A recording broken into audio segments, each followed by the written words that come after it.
I'm going to attempt to give you directions on how to make one of these little holiday houses. The most challenging part is, and time-consuming part is going to be the roof. Okay, stop. Okay, to make the roof I actually used real vintage music paper, and I think the best place to find it at is a used bookstore. You can check the thrift store and estate sales, but a used bookstore tends to generally get this kind of stuff. You can do 2 at a time because the paper is so thin.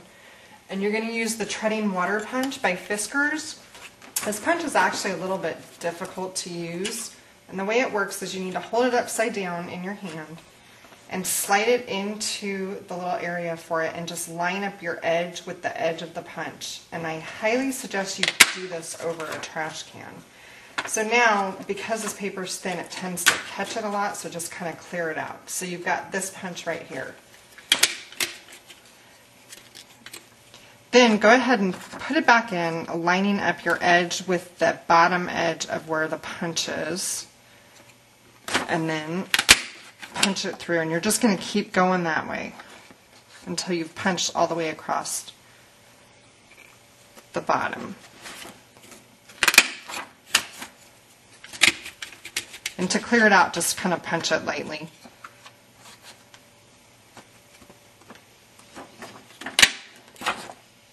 Okay, so once you've got that all punched, whoops, and I totally messed this part up, but that's okay, and I'll show you why that's going to be okay.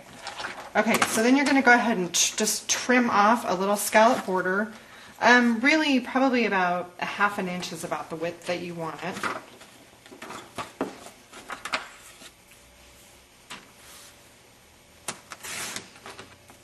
Okay, so once you have that punch, just set aside and start building up a little stack of these because you're going to need a bunch of these strips.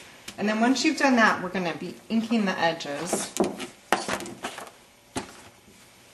And I use the Tim Holtz blender tool. It seems to just give the most even blended look with ink. And you're just going to take it, check out both sides, see which one looks like the best side to use, and then just lightly ink it. It doesn't have to be totally covered. You just kind of want to give it a darker border so when we put it on our roof, you can see the edges and it doesn't blend all together. Okay, so the first step that you're going to do when making one of the houses is you're just going to take the chipboard house and with some white acrylic paint, go ahead and paint it. Don't wet your brush because you don't want to oversaturate it. Then measure out your papers, just measure them to match each side. We're not going to worry about the doors or the windows for right now. My glue of choice is Fabri-Tac. It's made by Beacon Adhesives and it absolutely is the best glue out there for paper crafting. Now you're going to go ahead and cover your chipboard house with the glue. Make sure you go in between the windows too. So do all your basic parts first,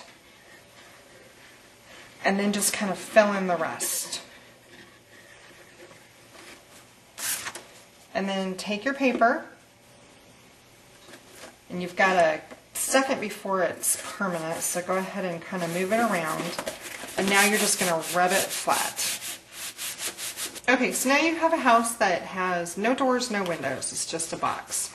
So your next step is you're going to need a light source to go inside your box. I'm actually using my scrapbooking lamp that I keep on my desk, but what we want to do is we want to be able to see where the squares are to cut.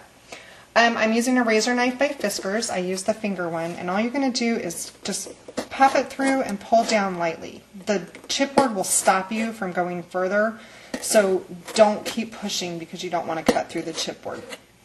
Okay, so once you've put all the little slits in the left side and the right side, you can go ahead and just take it right off of the lamp.